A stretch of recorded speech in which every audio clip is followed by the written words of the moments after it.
Guys, I think we're going to get ready to transition to the panel. So those of you that are joining for the panel, turn your cameras on. Now's the time. Micah is actually going to run the panel today. I've been sitting down for the last, I don't know, 8 hours and all day yesterday. And I have two businesses that I have to tend to. I have more emails than I've ever had in my life for some reason. So I'm gonna let these guys take over here. And before we do that, I'm gonna do my last commercial, guys, because I hope that you've gotten some value. And like Facebook, we place the ad right before the most important part of the video. In this case, the most important part of this liftoff is the panel here. And all I really want to do is just show you how easy it is to sign up for Dripjobs. All you got to do is click this button here. And what you're going to do is you are going to find when we click this button that there is a little arrow here where it says the price of Dripjobs. Now you're going to click that arrow and you're going to input this coupon. And this coupon, if I did everything correctly on the back end, should work. So we're going to put in lift off 24, and that is going to make Dripjobs free for 60 days, 2 months of free software. Find someone else doing it. I'd love to know who else would give you 2 months of absolutely free software. So please, if you need something in your business to help you grow, to implement some of these amazing things that we've learned during this this awesome liftoff, please try Dripjobs. We want you a part of the team, and we'll do anything to showcase our commitment to your growth. Now, with that said, I'm going to transition. First of all, this is on here, guys. I want to thank everyone. This is the panelists. I want to thank all of you guys that are here. I want to thank everyone that gave us your most valuable resource these last 2 days. I hope that you remember this. I hope that this is what the trajectory is, and I hope there's some of you that turn to panelists for this next year, because we're not just looking for business owners. We want the Nick Kellys, right? We want the Brad Ellisons, right? We want the people that take things that they learn, and we want to kind of just make this amazing event that can go on for years to come. So, Micah, you are now getting the reins as host, and I am going to be signing off. I want to thank you so much again, Micah. Give me the green light that you have host I'm good. privilege before I cancel the whole event. Tanner, We're good. Tanner, can you start my video real quick? Who's speaking? Brad. I'm no longer in charge, man. You got to get with gotcha. Mike on that. There you go. Thank you. Guys, thank you again. See you. All right, guys. Awesome. Well, that was really great. Thank you so much, Tanner. If you guys haven't, I'm not sure. I know a lot of people are from the group. If you're not in his group, definitely join the Paint Contractor group. It's amazing. Send him a message, give him a thumbs up. It was really great of him to put all this on. So in this panel, I guess we're just going to do some Q&A. I know we got a lot of leftover questions. Nick, I saw the comments kind of firing off. You probably had like 10,000 questions, and a couple people wanted to kind of get some more questions. Plus, we're opening up for everybody else. And so thanks everyone else for being here. The first question I want to read out is from Brock. He just asked if we could get to his. Here's his question, and this is for you, Nick. He said, I've heard you talk about job costing to dictate estimate prices. That relies on data, though. For those that are just started, how would you recommend approaching that process? Yeah, it's easy. Job costing is just tracking material and labor, and all these things exist. You pay Sherwin-Williams. You either use your time or you pay others for your time. These things exist. And again, those who execute who win. Can you put those two numbers together and compare them against benchmarks? 15% material, 40% labor, and that's it. And as always, there's 1,000 people on here that'll give you a template and even help you by email. So the first thing is it's not hard. You're paying for paint, you're paying for labor. Just calculate it.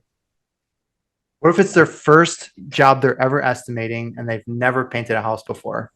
They don't have to. So here's the deal. The thing you do now is going to be better than the thing that you contemplate and try to war game out better. So if we started a drywall division a few years ago, and I reached out to a whole bunch of drywall contractors that did not know their numbers. They couldn't tell me any useful data. They're all over the place. You could tell they've never job costed. So I didn't know where to start with pricing. I had an idea. I put a pin in the map. I did as many jobs as I could. And my estimators were wondering, well, are we doing the right price? It's like, I don't know. Until we complete a job, we will. The thing we did, every time we sold a drywall job, we produced it as quick as we could. We job costed it immediately. And then we had two choices. Was the price wrong or was the process wrong? And our process was pretty stable. So we kept adjusting price until the job costing went up. I think it took us about 6 or 8 jobs to find the market rate of drywall in our area. We rapid cycled over the course of about 2 weeks, but we were on it every single job. Thanks, Jason, for that question. Yeah, just you didn't answer the question, so I just wanted to make sure that you understood what was being asked. I thought that's what this is all about, just a bunch of political jazz hands and things like that. Yeah. Thanks, Jason. Oh, I clicked the wrong button. There we go. Hold on. There we go. All right, let's see what other questions we got. I know that Tanner wanted to try to open up the mic for anybody. If anyone has any questions, just raise your hand in the chat and I can unmute you guys, or drop your questions in the chat and all of us are going to try to get to those. We still have a few over here in the Q&A. I got a pretty good one here rolling from the bottom. What tips would you give contractors that are slow to work with in the winter months to prevent next year from repeating that way? Yeah, I'll field out. Oh, Micah, you want to take a? Anyone want to take that? Yeah, I'll give a shot at it. So contractors, so it's about preparation, right? So you know what's going to happen. Seasonality has been talked about a lot. It's not a surprise. So how do you actually handle that? You plan for it. How do you plan for it? You have a strong organic presence, right? Lead flow is going to decline. That's a fact. So the way that you counter it is you take up a higher percentage of the market share, still run paid ads. A lot of these guys run phenomenal paid ads. Lucas gave a great presentation yesterday. Run them.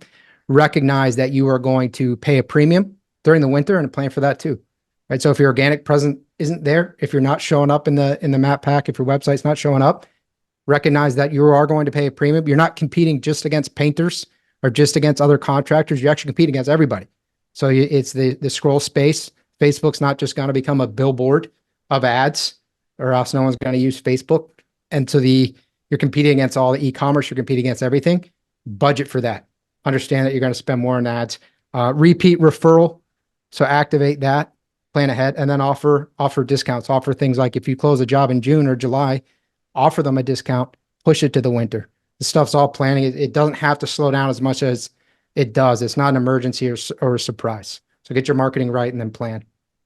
I'm sure some of you guys have more thoughts on this too. That's a good question. Yeah, I mean, all those are strategies to try to fill in the gaps and get more work. But I think the reality is for people in seasonal markets, like I'm up in Detroit, it gets really cold in the winter. There's just less work to go around. And the work that is available oftentimes is so much more competitive on price that, I mean, everyone's pinching all their pennies, right? So part of it is budgeting for the off season to make sure you have enough cash flow to pay your employees, particularly if you have sales, project managers that you want to keep on during the slow season. You need to be planning financially for that well ahead of time. It's a nut, it's a nut that I haven't cracked, keeping 50 painters busy through the winter up in Michigan. So you adapt your production strategy to accommodate that. And obviously using subcontractors makes that a little bit easier for us. I would say one thing too, that one of my specialties is Google Ads. And so if you watch ad trends throughout the year, and I know that Facebook does the same thing, but when you're in an area that has less supply, there's less searches going on, the ad costs will really drive up. Like if there's a bunch of searches in like your hot season, whatever that season is, because there's an increased volume in searches, people are busier, so they're willing to spend less on there's less competition on the ad space, so it drives the ad cost down. Whenever there's less searches, everyone gets kind of thin, and so everyone goes to the ad platforms and increases their budgets, and that drives the cost up. So you'll very, very typically, even in areas like Florida, I'm in Florida, and even here where it doesn't like shut down, like you can paint in January, it's fine. But you'll still see a pretty substantial rise because just the holidays alone gets the job demand less, and that still has a felt effect on cost per lead, at least on the advertising side.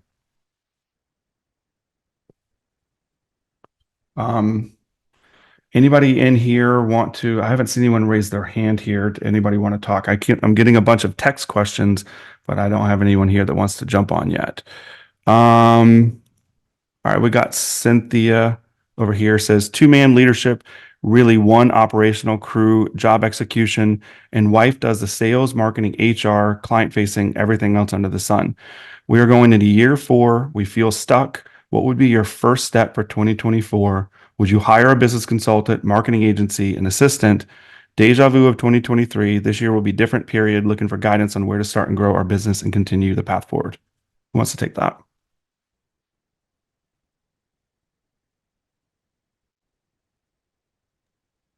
I guess it would depend on what the limiting factor is. Why are they not growing? If it's lack of leads, then hiring a marketing company to help generate more leads. If it's low closing rate, it's taking a look at your sales process to see how you can close more of the estimates that you're giving. If it's if they're stuck because of production, what's your plan on finding more painters? It's kind of hard to answer that question without knowing what they believe is the limiting factor to their growth. Yeah.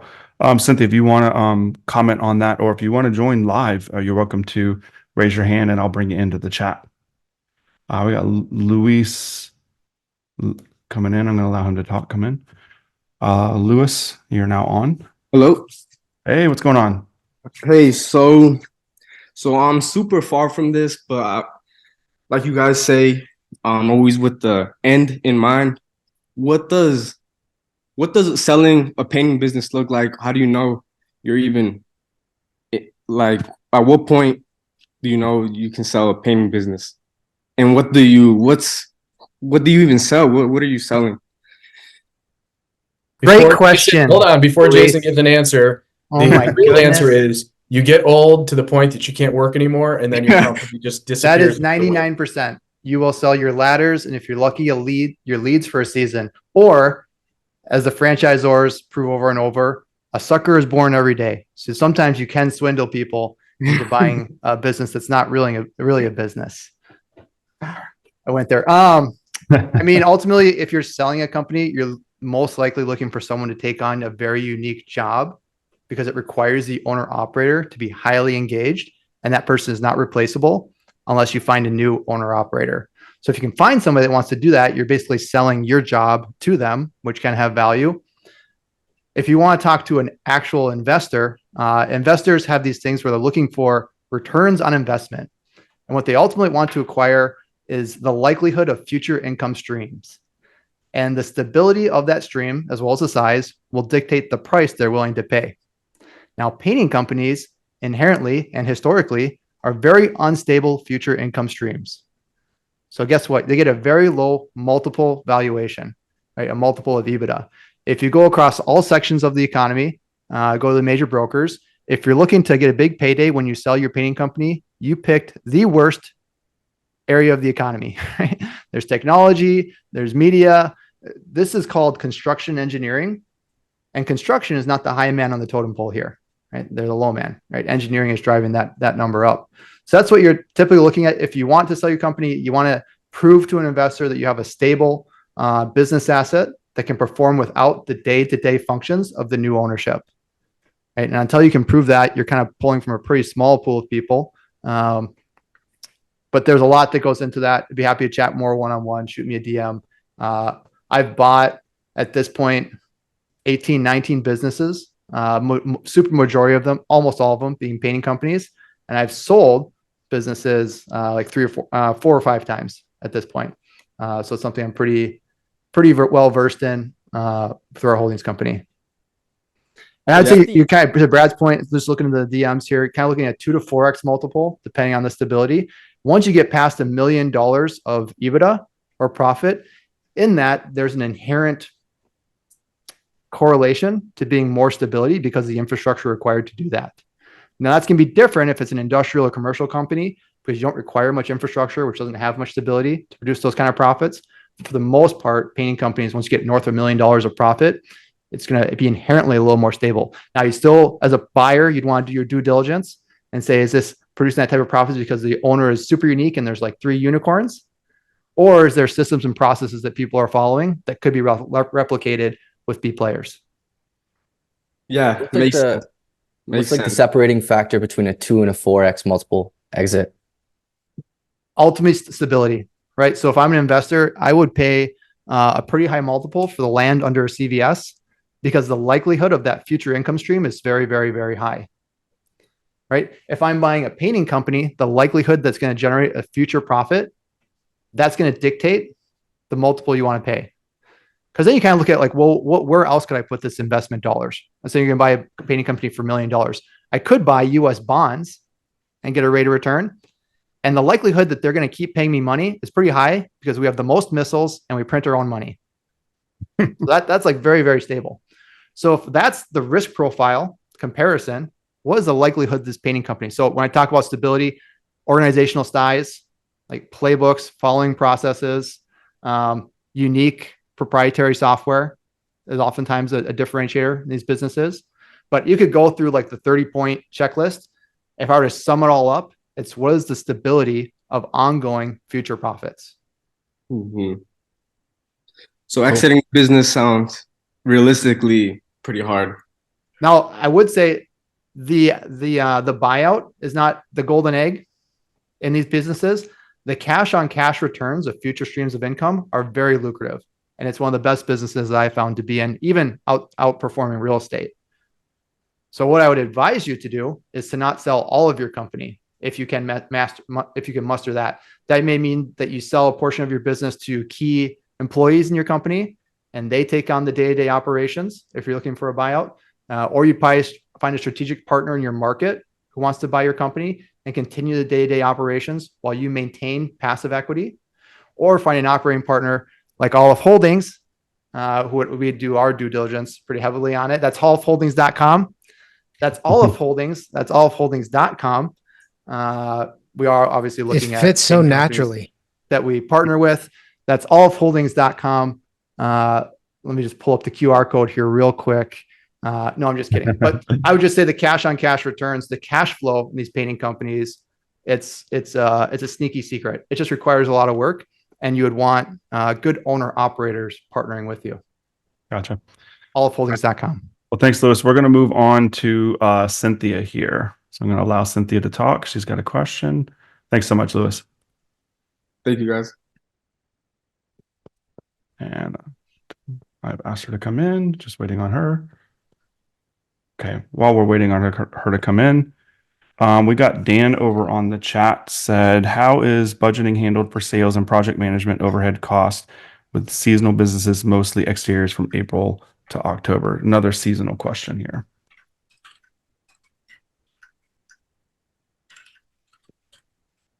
Anybody want to take that?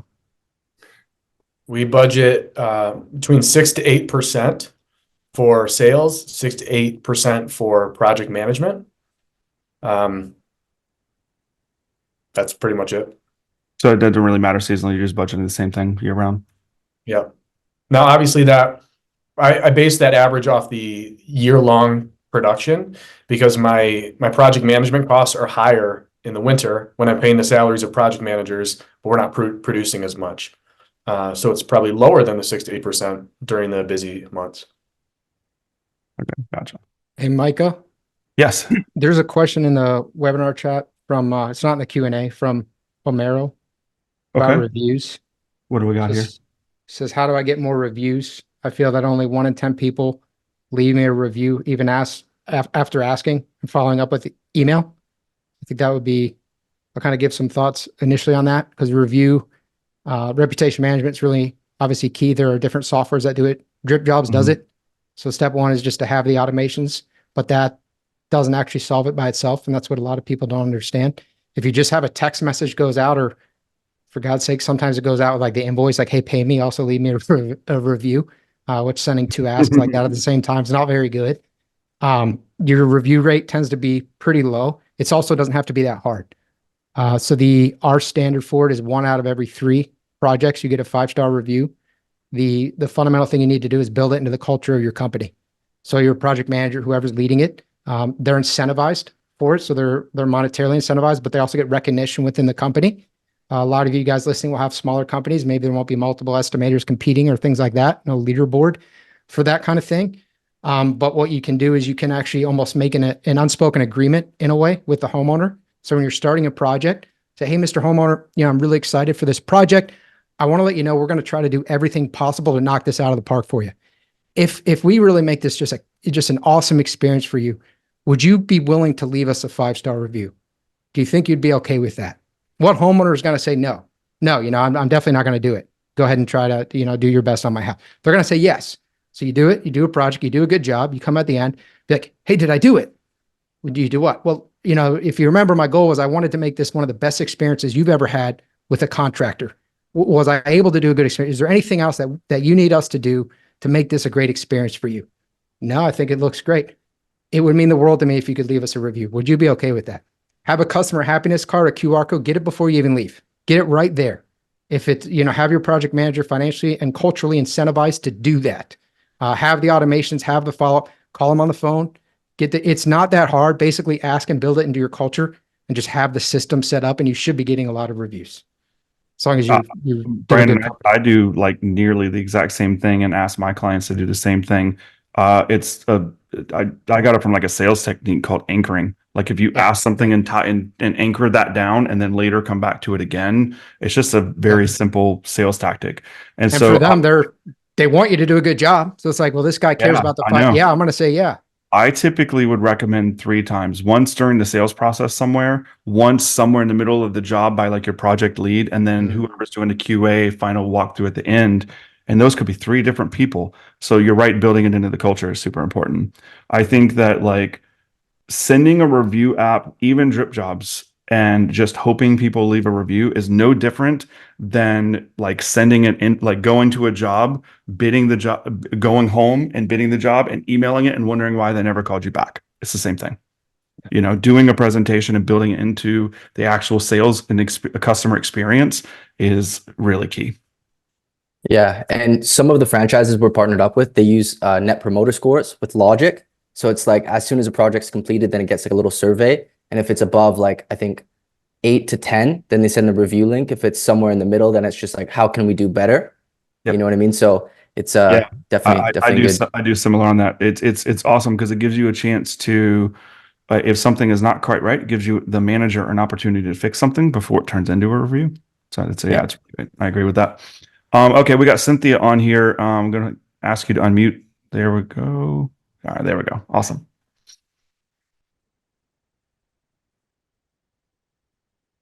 Hey, Cynthia. Still waiting on our audio.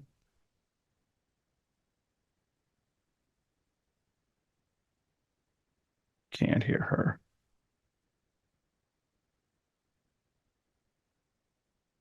Okay, not sure what's going on. I'm going to bring in Cynthia, you're very soft-spoken. Yeah. While you're figuring all that out, I just want to interject because with all due respect to the marketers in the room that don't actually run painting companies, it's not as easy as everything you're talking about. And sometimes marketers are offering overcomplicated solutions. The best solution that we have to getting a review is project manager at the end of the job, standing right there and just asking, will you leave us a review? Like right now. Sure. And then we text them the Google review link right then, and then they fill out their review. And even then, even though we do all of that, we provide excellent service. Like no one's providing a better service than Ellison Painting. We're still getting only 1 out of 3 5-star reviews. So it's not perfect. Everyone that's struggling gets frustrated that you're only getting 1 out of 10, 2 out of 10, 1 out of 3. We can always be better, but also that's even when you're doing the best of the best, people are people and buyers are liars. Ask for a review at the end.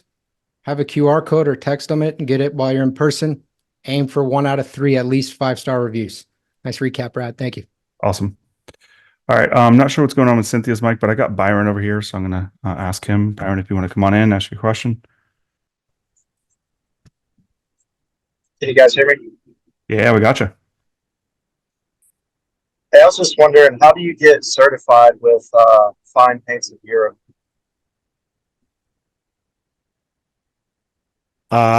Coming from somebody who was rejected outstandingly. It is I love the paint. I use it. I've met John Leahy, the owner. I've been to ZK finishing school, all that stuff. It's fine.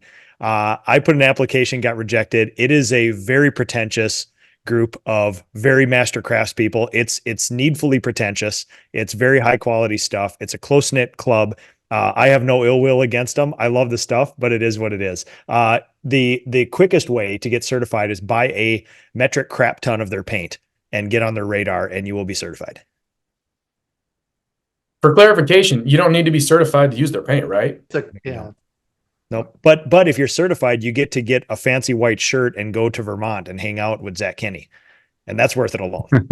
Sure. And no one likes to be included with the cool kids more than me. But also, who cares? Like we don't sell on quality at all. And I would say that the with the exception of guys like Zach Kenny, who have done a really good job in growing a pretty sizable company selling at the super highest level of quality, most companies that grow the biggest don't even talk about quality. I know that, Paris Painting, you guys aren't going out there selling like that. Specialize in quality. We are the best painting. We use fine paints of Europe's. No, neither is Ellison Painting. We're using Sherwin-Williams. We do a good job. We're selling our experience and our customer service. So unless Byron, you want to be that master craftsman, hands-on, doing the super high-end finishing, which is totally cool. If that's what you want to do, then that's a success if you're doing it. If that's not your goal, then maybe it doesn't matter. Clients do not care. Other painters think that other painters care.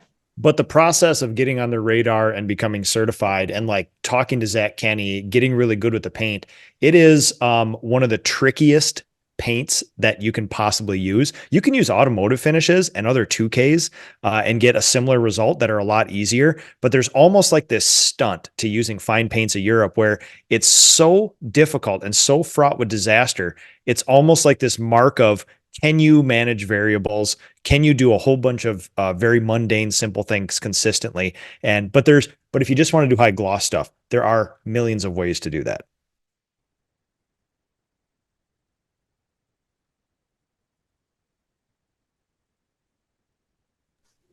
We got you muted, Micah. Thank you, guys. We got Mark coming in, and thanks for the question, Byron. Gentlemen, can you hear me? Yeah, we got you.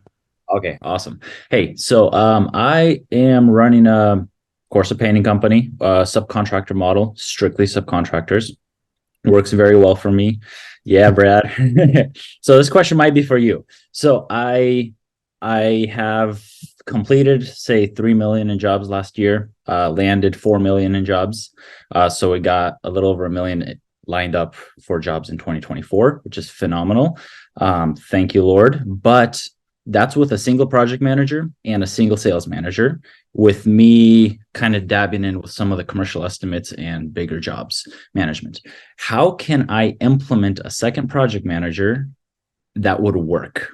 Like splitting with the crews, splitting with the jobs to make it fair, because all my compensation for both sales and project manager is salary plus commission for incentive. So the question is, how do you fairly split up the jobs or the crews, or what? In a sense, yeah. How do I fairly split it up, and how do I personally, as the owner, manage both those project managers to make sure that no one is stepping over anyone's toes and like hogging some of the best subcontractors that we have? So first off, congrats on growing a company to that level. Having $1 million in the pipeline sounds pretty freaking good. I'm shocked that you don't have that. You did that with one project manager and without a project coordinator. The most instrumental role that I have right now, as far as keeping my business running, is a project coordinator. So their only responsibility is, once a job is sold, they're coordinating everything from that point on when it comes to scheduling. So they're constantly in contact with all of our subcontractors. They're in contact with our customers, and fusing the two together and putting together our calendar and getting things scheduled. Mm-hmm. It's not until the job actually begins production that a project manager steps in and takes over. If you have now it sounds like that's going to be your role, and I would say that's probably a role that's not the best use of your time. I would say find a really good project coordinator and then figure out what is an equitable distribution of the crews. I'd say crews are probably going to want to work directly with one project manager rather than going back and forth. So your best crews, split them up evenly between the two. We have all of our crews ranked from like number 1 to number 20. And so we would probably maybe just do a draft even with the project managers. You get your first pick, you get your second pick, you get your third pick, Mhm. and that's the way to do it. And then the project coordinator's role at that point is to make sure that the jobs are being, equally distributed between the two project managers, not only to keep the compensation fair, but to also make sure that the jobs are getting done and no project manager or crew is being overloaded. Okay, I like that. Thanks, Brad. To add to that, I did have a basically like an office manager who did a lot of scheduling for sales, but not for project coordination, but had to let that person go. Going to be looking to hire someone next month who is going to be both doing a bunch of invoices, coordinating estimates for the sales, and then also coordinating jobs for project management. So that is my next step, is like implementing admin with a project coordinator. I don't know how to title that role. I'm thinking to title it like operations coordinator of like all operations of the company, the back end. And then the project manager just makes sure the jobs get completed well.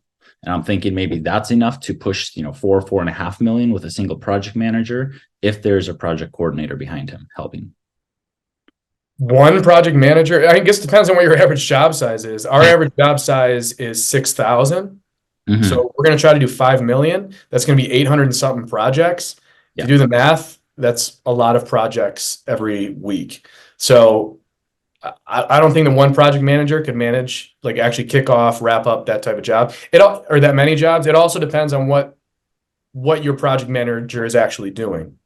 So possibly, I think one project coordinator could do all the estimate scheduling and all the job scheduling. That's feasible. We have them split up into 2 different roles just so everyone has enough bandwidth. But maybe Jason, you might have some perspective around a bigger. I would just say, I think, Mark, I think you're not giving yourself enough credit. I think the questions you're asking, you're looking for some perspective, but you're as good of a problem solver as Brad is. And you probably have much more context into the nuances of your business. So I think you have license. I think you know how to solve problems better than Brad does for your business. Not that Brad's a bad problem solver. I'd also say between splitting up the crews, fair is where pigs get blue ribbons in the fall. Life is not fair. And so trying to be equitable and fair, it's never going to feel fair. If you want a meritocracy, you want the project managers to have ownership of who they are procuring for their labor, right? Because they're being paid based off of the volume, quality, and profitability. I assume in your business is how I would recommend you align the incentives. Yeah. So they should be in charge of procuring their labor, right? If you have a new guy, he may need to procure all this new labor, or you have a one-time draft like Brad alluded to, but I don't know if you saw the session we had earlier today, but there's, equity and non-equity, fairness, justice, mercy. These are all philosophical things that you get to dictate within your own little fiefdom. Well, this is why equal opportunity but not equal outcomes comes into play. Because if I mean, it not depends what you want as an outcome recruited of any your of his society existing crews, or then your you could preferences. You could I would use say not everybody has the same value set. Some people would be living more on an eternal mindset. Some would be more short term, and those are just the ways that we get to observe our own realities. Okay. Sweet. Thanks, guys. Absolutely. Thanks, Mark. Mark's All a right, stud. we got Chris Bross coming in. Hey, Micah, real quick, there were a couple questions. I know we can't field all of them on sales and then leadership. I want to just plug Jason Phillips. Fire away. I see him in they're everywhere. Hands raised, they're in Q&A, and they're in questions. There's anyone, feel free to grab any you want. Yeah, no, I just want to plug Jason Phillips. So he's got a new business, Contractor Freedom. And so he's got a super dialed in sales system. His Phillips Home Improvements does around 12, 13 million a year in sales. I went to his event in September. And so it's really, really good. He's very big into DISC personality profiles, hiring right person, right seat. How do you motivate, incentivize? Met his team personally, and it was impressive how happy and motivated they were to work with him. So sales leadership, look to Jason Phillips. He's a great leader in the space. That's awesome. Cool. Chris, you're in. Fire away. Hi guys, thanks for everything. Brad put a hat on. Nobody wants to see that. I love the eyes, especially when Jason goes with his off-center jokes. So I saw something the other day on Facebook, and I didn't click on it because there's been clickbait before. And I'm wondering if it's true. I'm sure these marketing pros can help me. There's a business card almost looking thing that's got a QR that the homeowner can scan, and it'll take them right to a direct where you can get your 5-star review without them having to have a Google account. Is that true? Half true. Half true. So a QR code is nothing more than a way for a camera to have data. That data could be an image, it could be a URL. Most often it's a URL. And so, yes, you can make a QR code going to your review link, but you cannot do that without actually having the account for the review link. There's nowhere to send it. So half of that was true. You can set up a QR code and go to your Google account. And more importantly, one of the mistakes I see when people ask, and Brad hit this earlier, when you're asking for reviews, a lot of people will like, go to my Facebook. No, go to the Facebook, go to the review page, take them exactly where they say review. And in Google, you go to the maps and then you click reviews, then you click leave a review, and then there's a link for that. So you want to take people exactly where they're going to type the review, where they don't have to do 5 or 6 other steps to get to that. And you find that URL, create a QR code for it, and then you're set. But you do need the account. Brandon, you got any other thoughts on that? No, I think that's awesome. So this one, yeah, I understand that part, but this from my understanding of it, was sidestepping them having to have a Google or a Gmail account. No, Chris, that doesn't. And I've heard a couple things like this. It's crazy. I don't know what companies are kind of promoting this. I've heard people can leave you a review and then you decide whether or not it goes on Google. You don't decide anything about Google. So let me just, if you think you're deciding about Google, you're wrong. So and what Micah said about Facebook reviews really aren't very valuable. There's a whole industry selling Facebook reviews. They all stick. You can have get like 1 million Facebook reviews. They're worthless. So Google reviews is where it's at. But there's something called gating. It's actually against Google's terms of service. Some softwares do it still, which is surprising, but you'll actually go to a landing page, say, hey, how was your service? 1 to 5. Micah talked about something that's a bit different, but the concept's kind of similar to this thing. And you say like, oh, it was a 4 or it was a 3. Okay, well, they're not going to push you to the Google because they don't want you to leave a 3 or a 4. It's a 5. Okay, great. Would you mind leaving us a review? Boom. Google link. Oh, it's a 4, it's a 3. Okay, cool. Can you write more about your experience? That review is not going anywhere. So that's the only gating or control you could have over Google in an automated fashion. There is no way for you to get a Google review from someone who doesn't have a Google account. And there's no way for someone to write a review and then you just decide whether or not you want that to post to Google or not. It doesn't work that way. Okay. Thanks, Brandon. Thanks, guys. Brad, thank you. I was just teasing. I wish I would have had you. Hey, Chris. It's on the way. Chris operates in like the next city over for me. And because he criticized my head, I am going to perform a hostile takeover of his business this year. Thanks, Chris. Love you. Bye. Chris, you're about to see a lot of paid ads from Brad. Brad, you'll need a bigger Jeep. That's great. All right. We've got FH coming in. Let me get him in here. Thanks, Chris. Thanks, guys. Well, good morning, gentlemen. Can you guys hear me? Yeah, what's going on, buddy? Hey, good. Hey, first of all, great job you guys are doing. Also, the lady from yesterday, in case she's listening, I don't want to get beat up. Anyways, quick question for you guys. I know how many of us been in business for many, many years, but sometimes we forget, how to get back to basics. So my question is, if all of you guys are starting a business today, what you guys gonna do? One thing you guys each will do to make sure your business would be $1 million business, or producing $1 million, I should say, in let's say in 2 years. I'd hit it hard with the advertising. I'd let everybody know in my market like who I am, kind of thing.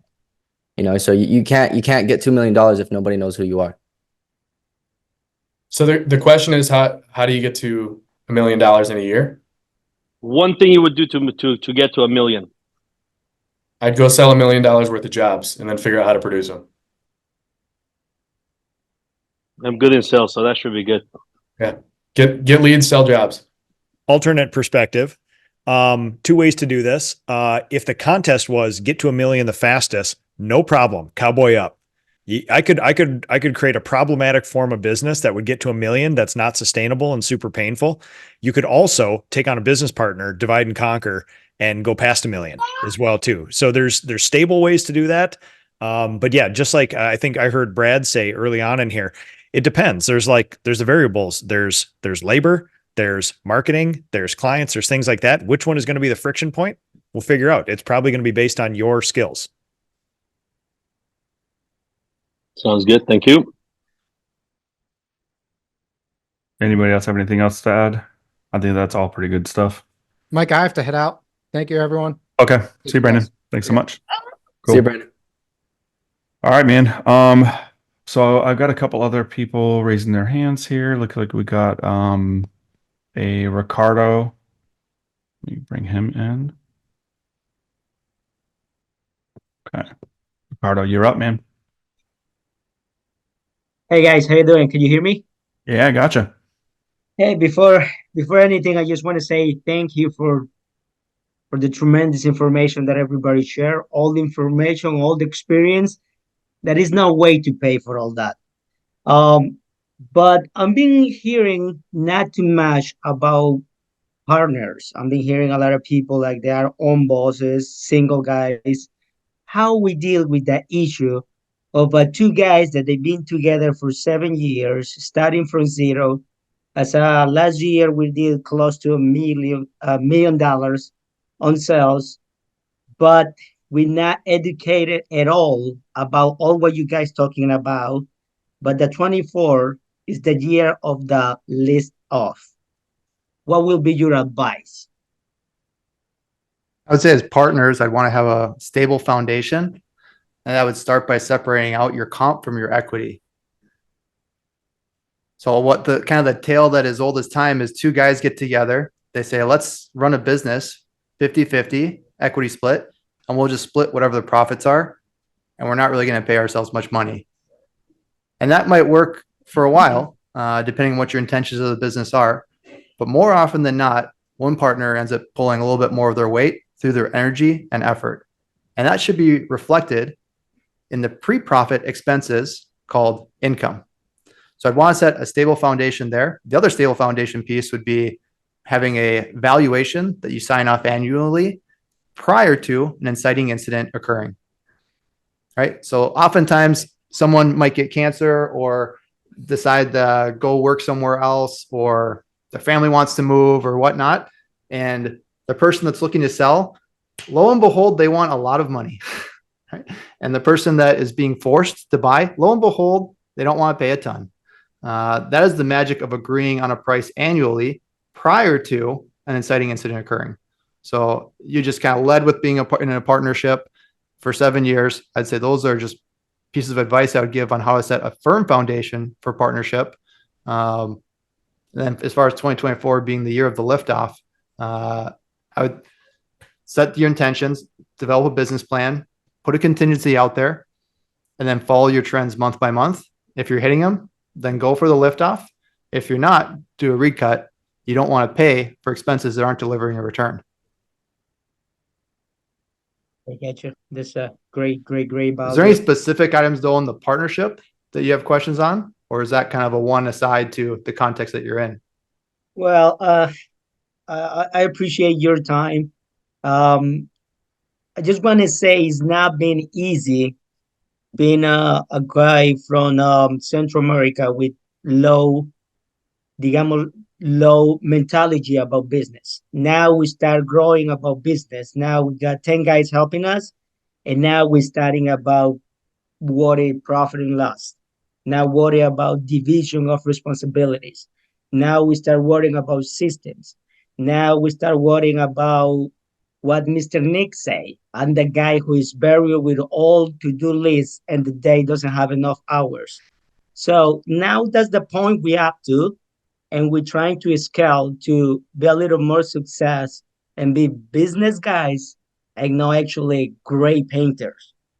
The business obviously develop a great paint job, but we cannot be continuing being the only great painters on the crew that we always had to grab the brush. You know what I mean? So that's where we are right now. We are about to reach $1 million on the 24. That's the goal. I think we're gonna pass it. That's the mentality that we have.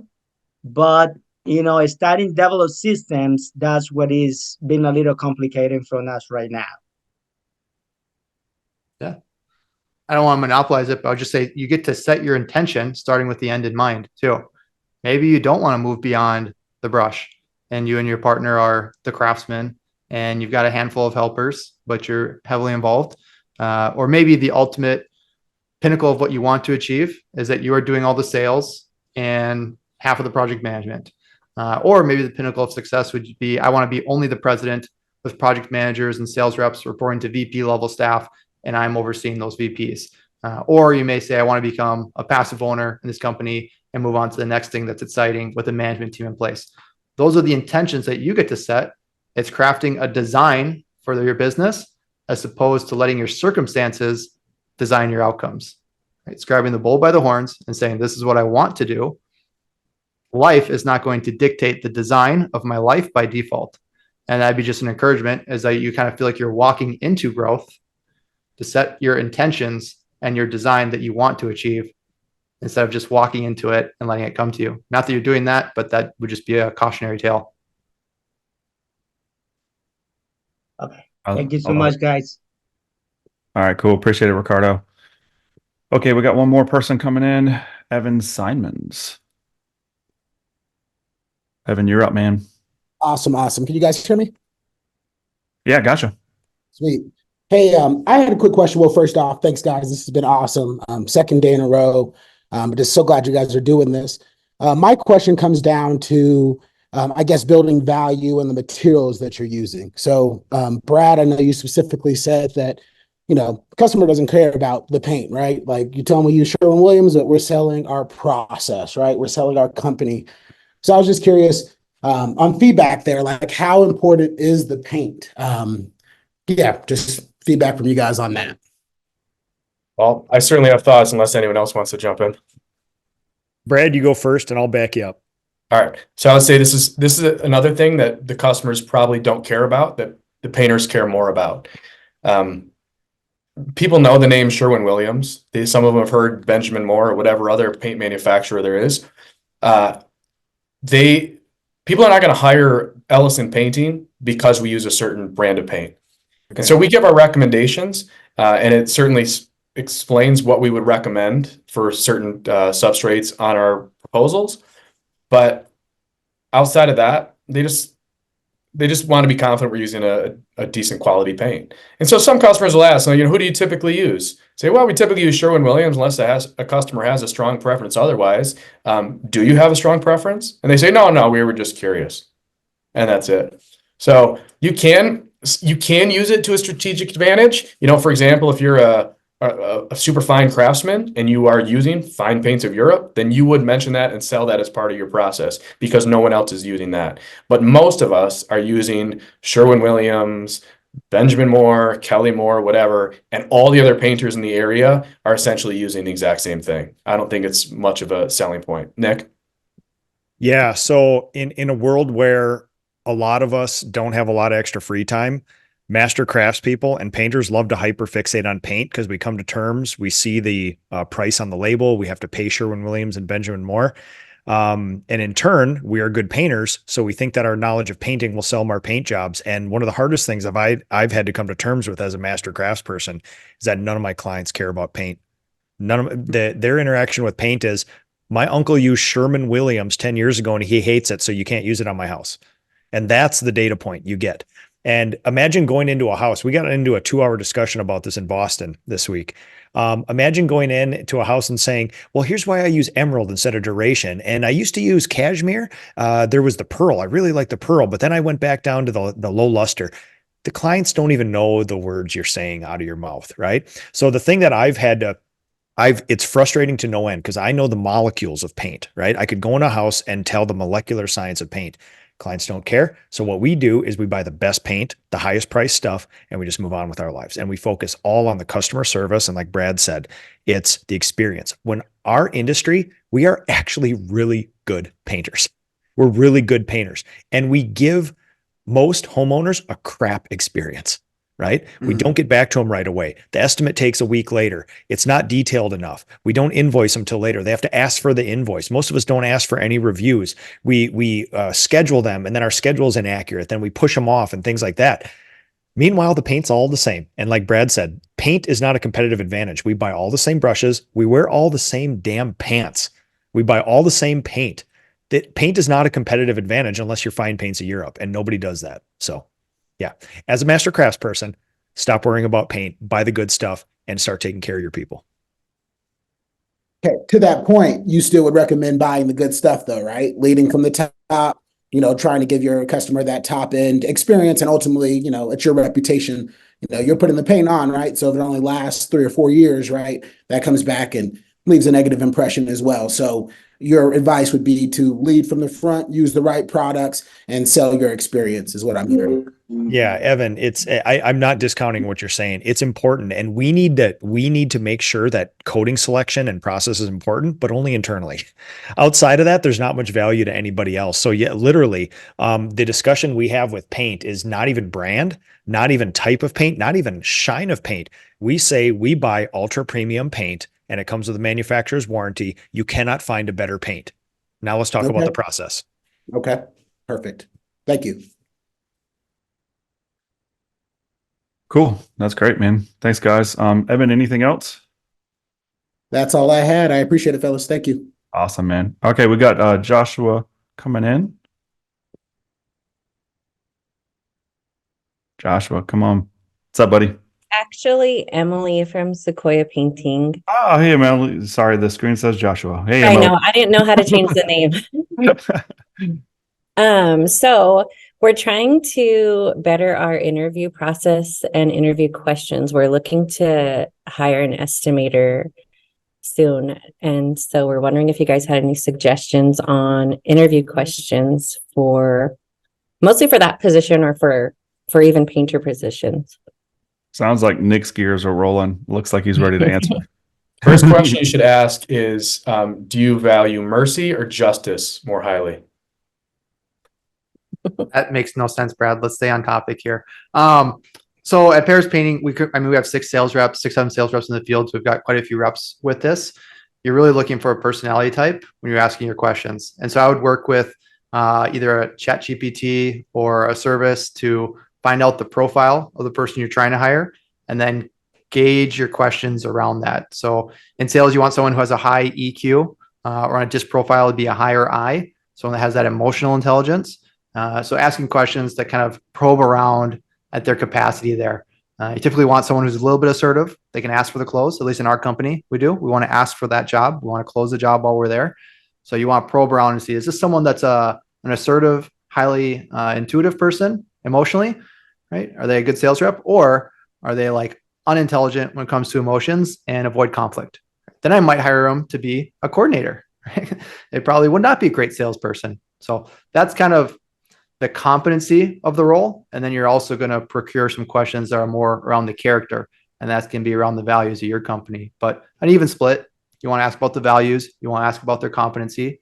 And I would also say interviews are kind of a flip of the dice, a flip of the coin, flip of the coin, a roll of the dice. I mean, Google has some great data on this when they went through their hiring sprees when interest rates are super low of, the marks that you give in an interview are pretty uncorrelated to the actual performance of a role. So would probably gauge you to say, do your sniff test, do your gut check. So they show up not on drugs. And then whatever you can do to have a pretty low stakes trial period, probably be your best gut, your best check to really find out if they're going to work or not. Thank you. How'd you like that, Brad, for being on topic for once? Okay. For once. I loved it. Awesome. All right, cool. We thanks so much. We got David Brooks coming in now. You go, David. Hey, I gotta jump out of here, but thank you guys so much. Thanks, Lucas. Have a good one, guys. No. Oh, I thought you were still on.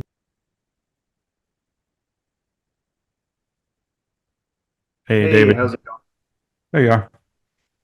Hey, so first of all, I want to say thank you for such awesome content. It's good stuff. A lot of hard-fought lessons that were very expensive on this end. Glad to see y'all passing that info on to people without them having to take the harder path per se. kind of a question that's in the weeds a little bit, but we're developing our sales process and fine tuning it so we can finally start getting that, more streamlined. And I've always felt the try to sell on site method is kind of slimy. It could just be me. I'm not really a natural sales guy. I'm like a people person that likes to educate their folks and, sell through, here's our excellent reputation, this, that, and the other, no pressure. I hate when I feel like someone is pressure selling me. Can't stand it. So I've never gone that method. But that being said, what would you say is I like what was presented earlier with the guy that was pushing the PCA. Sorry, I forgot his name. But I like when he said, have an instant estimate. I agree with that. So let's just say that process involves your estimator, going over everything. It's pretty simple, hey, it's this much per square foot, this much per linear foot, etc. This is either a simple or a hard item, etc. And he goes to the truck for say 10, 15 minutes and comes back to present. What do you say is that fine line in that process where you're not getting into the slimy territory, where you're not really applying pressure per se, but you are just giving the client an opportunity to ask questions and engage in the quote? Does that make sense? Yeah. Man, I want to jump all over it, but I want to give the other guys a chance to talk because I went on a rant in Nick's office with Andy because Andy had this question. And I've tried to give an answer to Brad when I was in Michigan, watching you do this as well. So I would love to monopolize this, but I want to be mindful to give you guys a chance to speak too. I have very strong feelings on this. Brad, what you got? So we, until I brought on another sales rep, and even through the summer when Jason came to visit me, I would never do in-home presentations. I would spend some time at the house, build some rapport, but then I would get my pictures, get my measurements, and then I would take off and I would email them a very highly detailed proposal by the end of the night. And Jason said when he was on his way to visit, he was prepared to tell me that I need to change to an in-home presentation. But after seeing the way I did it and looking at the numbers, I was selling 1 out of 3, 35 to 40%. He said, well, you don't need to change anything. But I recognize that not everyone is me. Not everyone has my level of EQ maybe. And so we decided to make some changes in our sales approach and switch to an in-home presentation. So we are doing that now, and we're doing exactly what you said, David. We're meeting with the customer, we're asking all the questions, we're getting pictures and measurements, we're going out to the car, piecing it together, then we're coming back in. Now I've done the slimy sales. I spent 5 years selling life insurance, and I would not leave their house until they either said yes or no. And I could overcome every objection. And when I was 25 years old, I was making like $175,000 a year selling life insurance. All right. So I've done the slimy sales, and I will never, ever go back to that. And I think because I've done the slimy sales, I also had an aversion like you do to that. So our approach is very low pressure, but we build a lot of value in what we do. So we're asking the questions. Have you hired any other painting companies before? Okay, what was that like? What did you like? What didn't you like? Have you had any other estimates yet? Is there anything that was missing in those other estimates that you're hoping to see in ours? You're probing and trying to find value. What are their sticking points? Why now? Why is the house being painted now as opposed to 5 years ago when it should have been painted, right?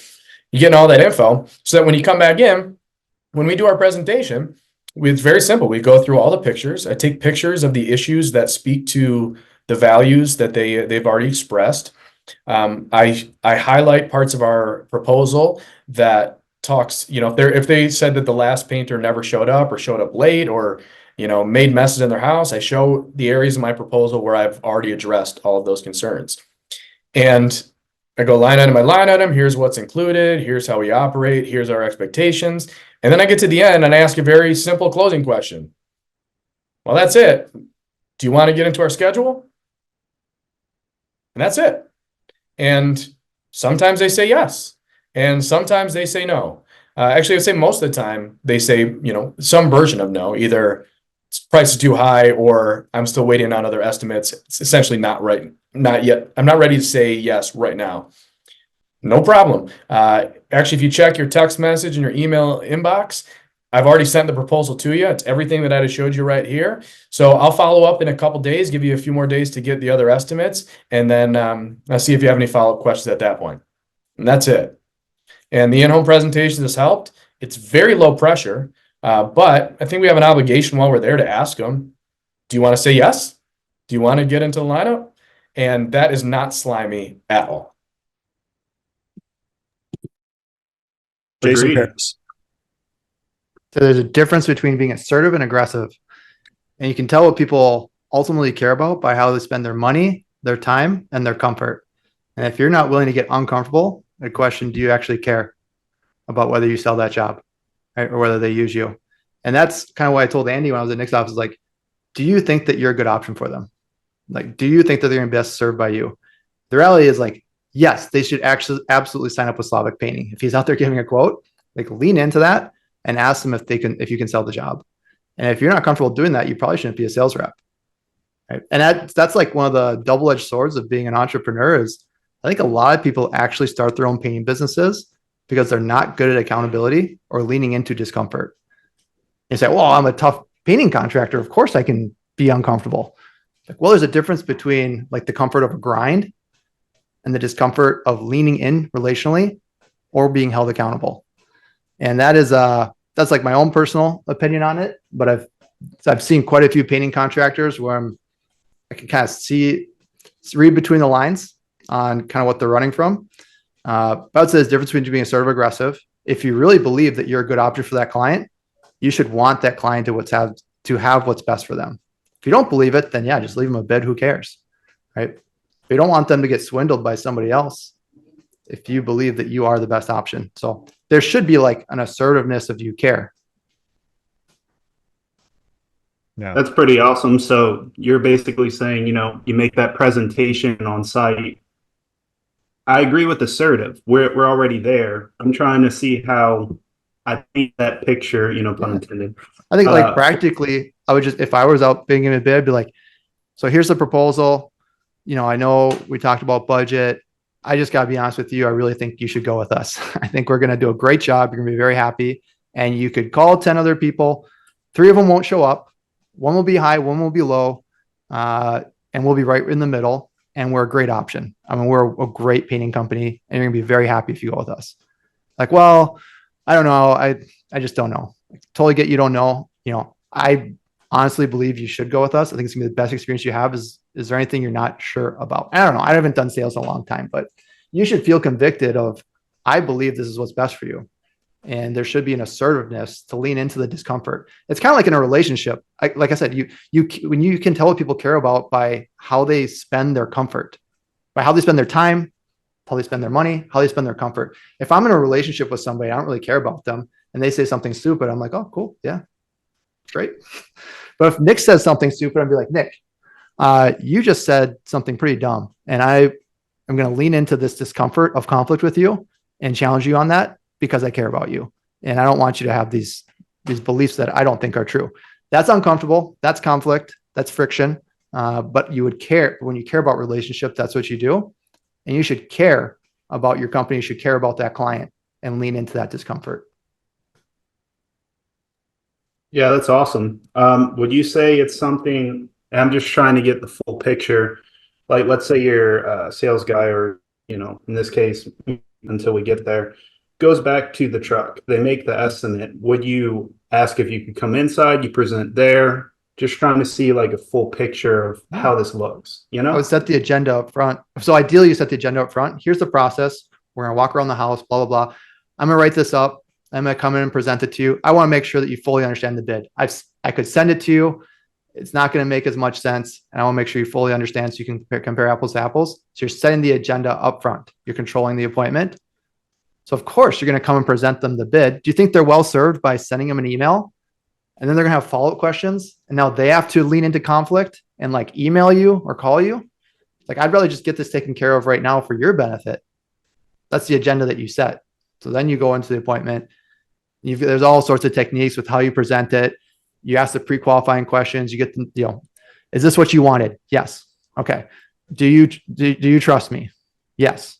All right. Here's the price. Is this in the ballpark of the budget? Yes or no? Yes or no? Right. Or you have the do you trust me question last and then get people to say if they trust you or not once they agree that it's in the budget. So, but yeah, I think practically setting an agenda up front, and you should have a strong conviction of this is why I have this type of agenda And ultimately, it's to serve the client to give them the best experience.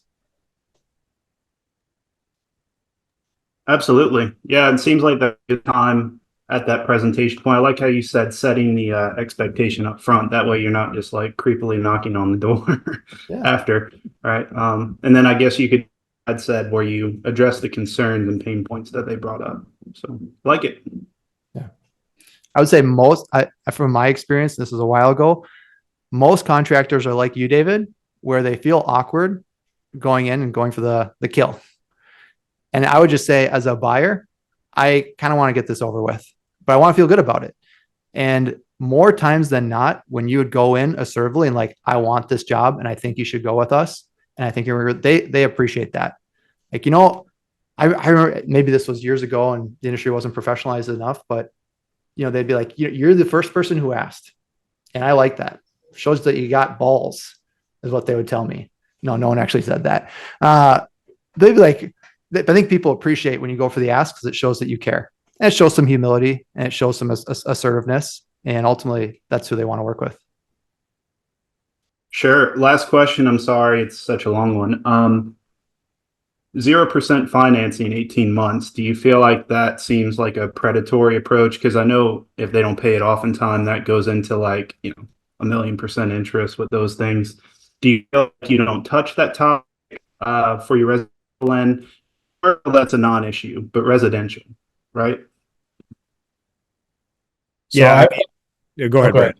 All right. So I found that you offer financing, the people that actually qualify for the 0% interest for 12 months are the people with the absolute best credit and probably don't need the financing anyway.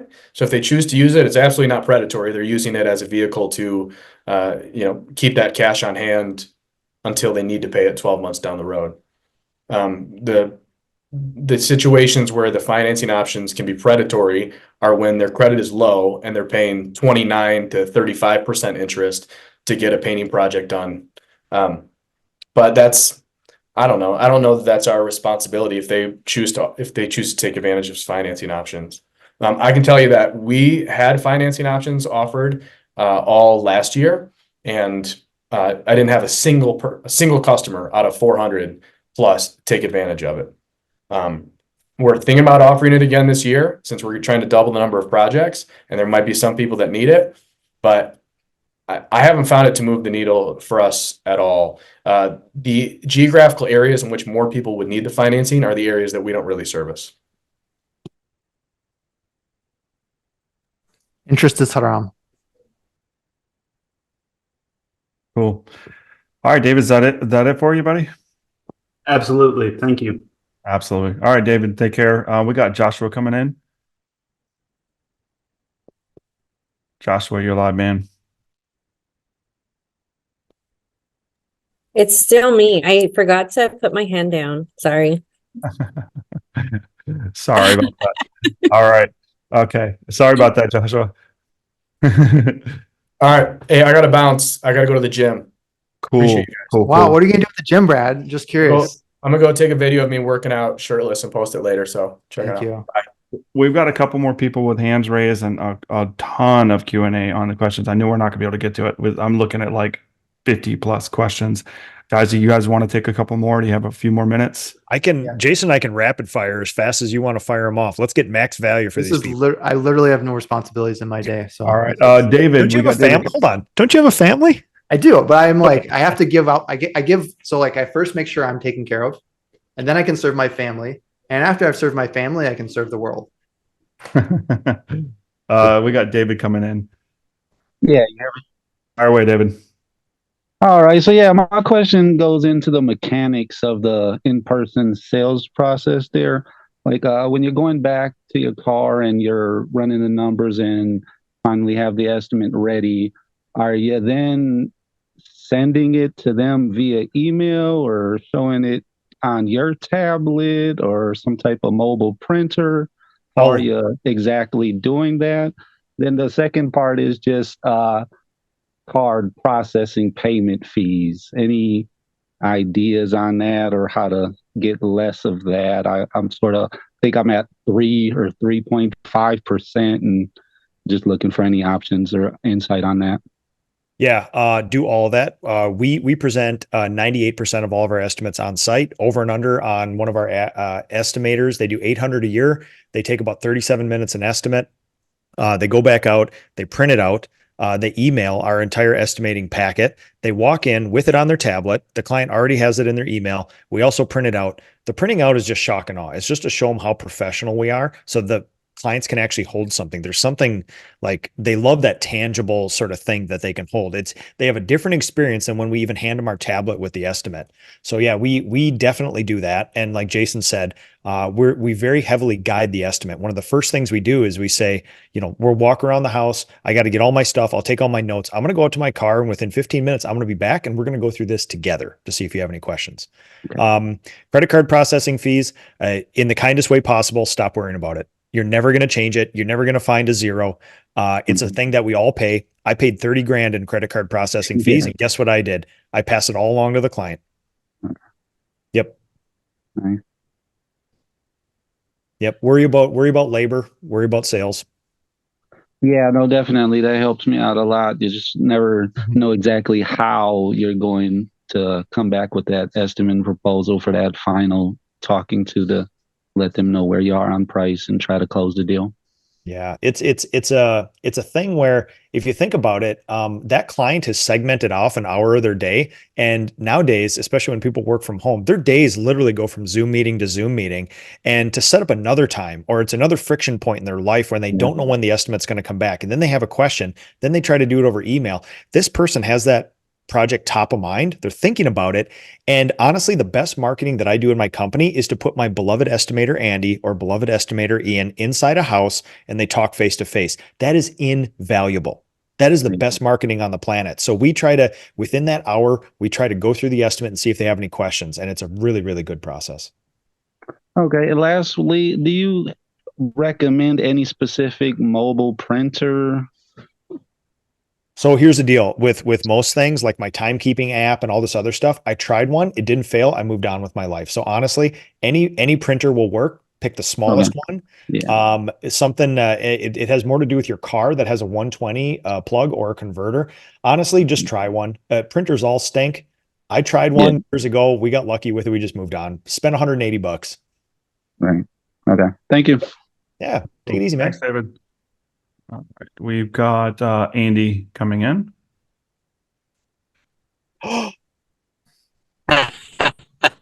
Andy Hool? Hey. Andy Hool? What's up, man? Absolutely not. I'm estimator for some random company that nobody knows. For some bearded I had guy a question in earlier Minnesota? about with definitely not from Minnesota. Absolutely not. Definitely not. Shouldn't be doing estimates right now.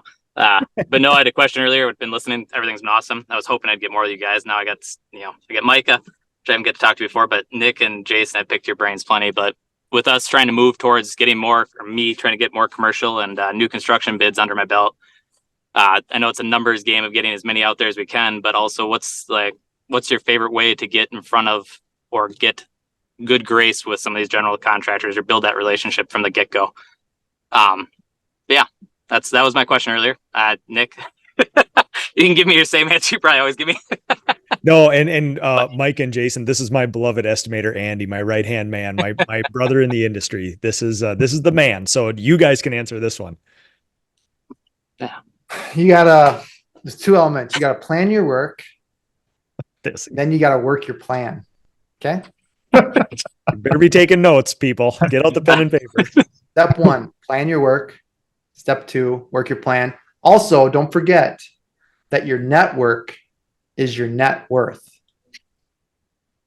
Okay. I love that. Are we doing cliche stacking, Jason? Is that what we're doing? Just like one on top of the other, trying to make this pile as high as we can? Yes. I can't think of any other ones. But yeah, those would be the two most relevant advices I could honestly, give you. like when you think about it, saying things that Andy and I know, but what Jason said about the sale is asking for it is a big thing. Like, especially when you start dealing with GCs and commercial, you're doing business to business now, not B2C. And for business projects, it's basically solving a problem. And typically commercial painting projects are not crazy passion projects. They are, somebody was tasked with solving this problem. And if you can solve that problem quickly, you can. And I mean, when what Jason just said, his treatise on if you're confident, you know you're going to do a good job, look out for them. Like be the guide, instead of the hero, be the guide that stands there and says, you don't know this industry, you don't know this paint job, but I'm going to do whatever I can to gain your trust. And you should trust me. We are good at this. And if you actually are good, lean in, look them in the eyes and tell them, right? I love that. And I think more so it's, that, and we've talked about this, Nick, probably over and over again with this mountain I want to conquer of commercial bids and residential new construction and stuff, of getting with these good, getting relationships with good matched up GCs and other contractors. I mean, showing up with the ones we've been doing, and again, like it's a numbers game, obviously, from everything I've learned, is getting out as many estimates as we can, but is popping into an office and bringing coffee or trying to talk to decision makers. Do you think that's a waste of time, or is it just getting on phone calls? And yeah, I just love any input on that too there. I mean, with a lot of these things, the journey is the destination, and you just want to focus on that as opposed to the opposite. Andy, I'm sorry. Okay, this is actually really good advice I'm giving. That was on point. That was on point, Jason. It's actually really good advice. Andy, I have one thought on that, and I'm not. I was a painter years and years ago, but I haven't been a painter in a very long time. My thoughts with that would be that I would think that going door to door would be maybe a little bit of a wasteful time. Like if they're a good GC, they're probably out in the field, like stopping by the office and actually catching them might be a little difficult. I have helped some people in the past. It's not my primary business, and I don't even offer this as a service, but I have found ways to approach people like that. There's a system called PropStream. It's primarily used for real estate. So real estate investors use it a lot, but GCs and developers are the kind of where you're going for. So what you could do is use PropStream. I think it's like $99 a month, and you get like 10,000 record lookups in that 1 month. So you can use it once, export it, and you're done. Pay $99, go in there, find your city, your county, whatever you're looking for, and filter the type of properties you're looking for, which if you're looking for commercial, it's going to be, apartment buildings, things like that. So there's filters in there. Then you can add another filter to make sure that it's owned by like an LLC instead of individuals. Because you'll find some people like Jason, like an individual, he's got an LLC, but you might find individual people that own like a fourplex or something. You're probably not going to get much luck with that. And the output of those two filters will give you a large list of primarily commercial vendors. Now you can take that, email them, call them, send them postcards, do whatever you want. That would at least get you a list. And then what you do with that list, there's a million and one ways to hit them. Love that. Something new. So. Yep. All right. Well, that was my big question that I asked earlier. In text, but I should have raised my hand earlier. So I get stuck with these two. Thank you, Mike. I appreciate the absolutely input on that. Hope it helps, talking about today. So yeah. Love you, buddy. All right. Yes, you too. See you soon. We got Raymond coming in here. Okay. Raymond, what's going on, buddy? You there? Yeah, I gotcha. Yeah, awesome. Just a few questions for you guys. Payments and invoices, credit card charges, giving people the accessibility to use their credit card to make their payments on their painting projects. Would you recommend charging them that extra fee to do that? Or is that something that you see is an accessibility that you want to pass on to the client and eat the cost yourself as a company? Yeah, you should never do that. There's not another business on earth that is doing that. Now, there's a lot of strategies, and a lot of people say one thing and mean another, or vice versa, which is some people just price in, hey, if credit cards is 3%, let's just make sure we tack on another 3% line item everywhere. Or in my company, we just have a clause in our contract that says it's X% more if you want credit card, and we don't allow people to pay by credit card on QuickBook. When they are unable to pay by credit card, they email us back and say, hey, I'd like to pay by credit card. We put in a line item of 3% and then do that. So, but no, this is of all the things, clients do not expect that sort of charity from you. That's just a cost of doing business. That's like fuel. That's like paint. It's like, we wouldn't give our paint away for free. Don't give that away for free. Now, how you account for it is different. It can be very intentional. It could be kind of like mushed into all the other pricing, but either way, I would take the strategy of, if it costs you, it costs them. Excellent. I have one note on that, and this is just something for you to check. There are not many, but there are a few locales throughout the country that it's actually illegal to actually put it as a line item. Yep. So in other words, let's say you have $100 service price, your 3% $3 for that can be baked into your price, but you can't have $100 and then plus 3% Plus credit 3% as a separate line item. but there's not many places that that's illegal, but there are a few. So just check with whatever state and local things you have. Just make Micah, sure you're not breaking the law. But otherwise, yeah, I just built it in. If it is illegal, just raise your prices by 3% and you're covered. Yep. Yep. Okay. Only other question, and because- it's not really geared towards marketing, which I know this whole conference is kind of headed that or focused on that. But as far as bidding projects, generalize, just painting a house versus something specialty work, staining, lacquering, cabinet, doing any kind of faux finishing. Would you say that if you have a pretty high labor rate already across the board for all of your employees, would you fluctuate how you charge for different projects, or would you just kind of keep the same labor rate across the board? Doesn't matter what the project consists of. Yeah, Raymond, what you charge is a little bit less important than what you produce.